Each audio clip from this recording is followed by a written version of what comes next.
Ti lahko eno ful osebno vprašanje dam. Ja. Kako ti živiš to čistost?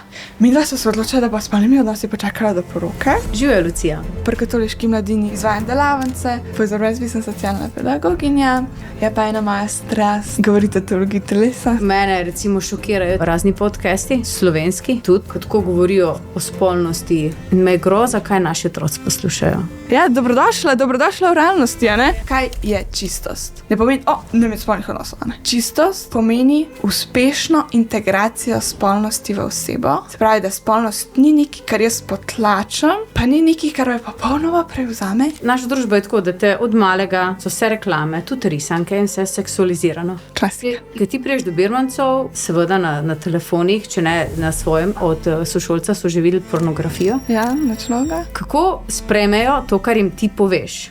Mi smo lačni, zato da nam nekdo pač da odgovore na naša vprašanja. Vse nekako nam kaže, da želimo ljubezni. Zdaj pa a se bomo zadovoljili s ponaredki, ali bomo šli v originalu.